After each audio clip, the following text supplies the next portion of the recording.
croissance. Alors perdre sa vie à la gagner? Paul Ariès, bonsoir. Bonsoir. Vous avez entendu le titre de l'émission. Sommes-nous faits pour travailler? Qu'en pensez-vous? Je répondrai déjà tout simplement que le travail nous fatigue, donc visiblement nous ne sommes pas faits pour travailler.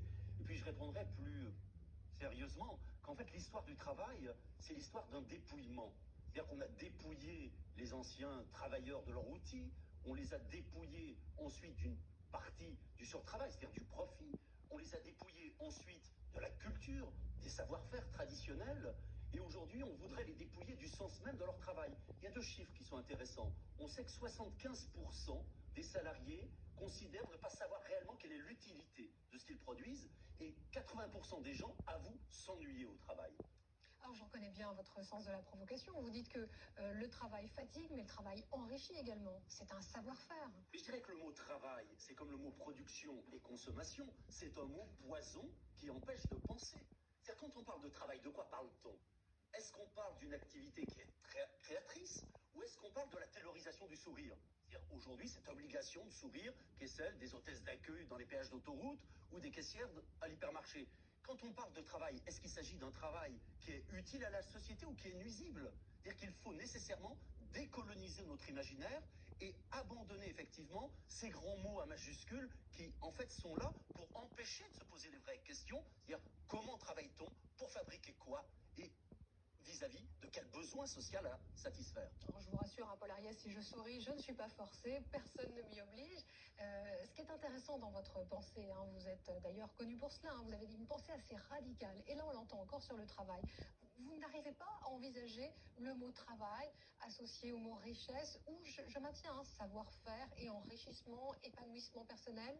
Mais là aussi, l'histoire nous apprend à différencier ce qu'on appelait auparavant l'opus, c'est-à-dire la création, et le labeur, le travail. Je veux dire, s'il s'agit d'avoir une activité qui émancipe, qui éveille l'intelligence, je dirais, je signe tout de suite.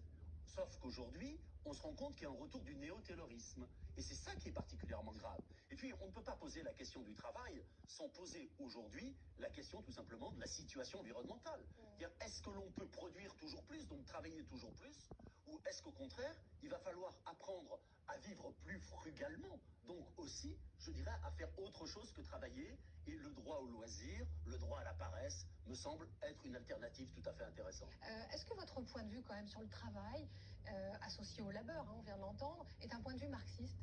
Pas nécessairement. Je crois même que autant traditionnellement le marxisme a critiqué l'exploitation au travail, autant finalement il a dit relativement peu de choses sur la centralité du travail. Or, aujourd'hui, ce qu'il faut faire, c'est en finir avec le stakhanovisme, avec l'idée, effectivement, que le travail serait au centre de nos existences. Et nous avons tendance à penser que ce qu'il faut revendiquer aujourd'hui, c'est pas plus de pouvoir d'achat, c'est un revenu garanti. C'est-à-dire permettre, effectivement, à chacun de vivre frugalement, mais de façon certaine.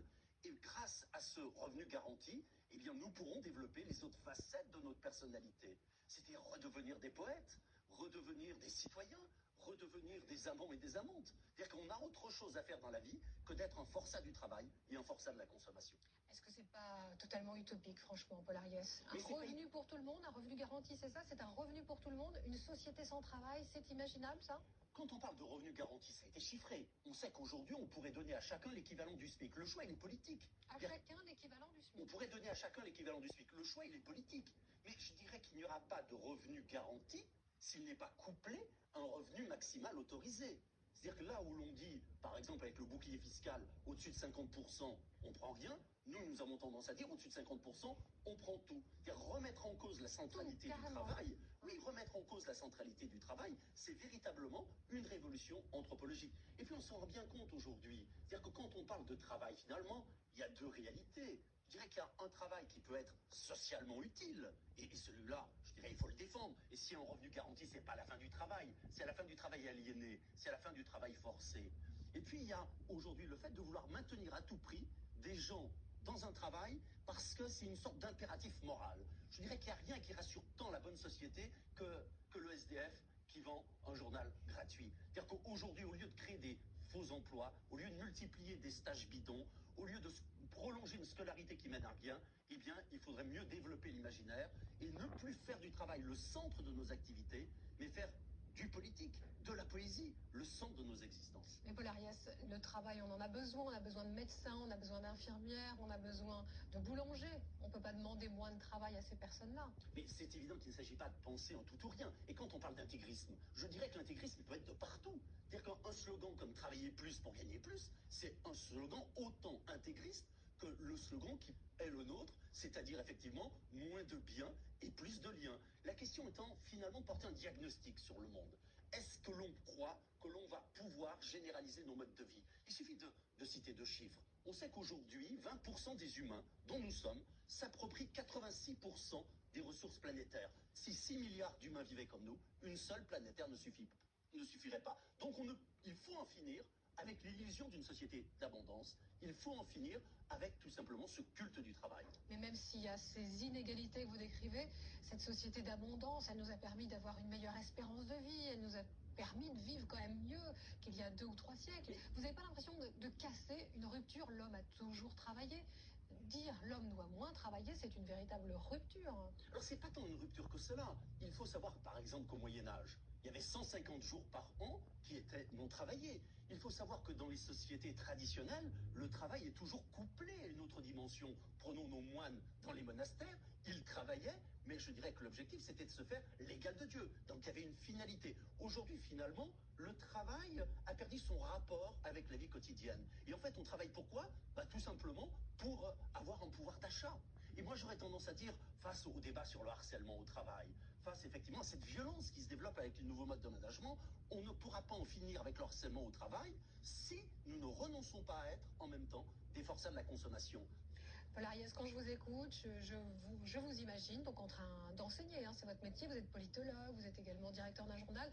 J'ai l'impression quand même que vous aimez votre métier. Pour vous, le travail n'est pas synonyme de labeur. Mais je crois qu'il y a une énorme différence entre le fait d'avoir des activités et le fait, effectivement, simplement de chercher à gagner sa vie.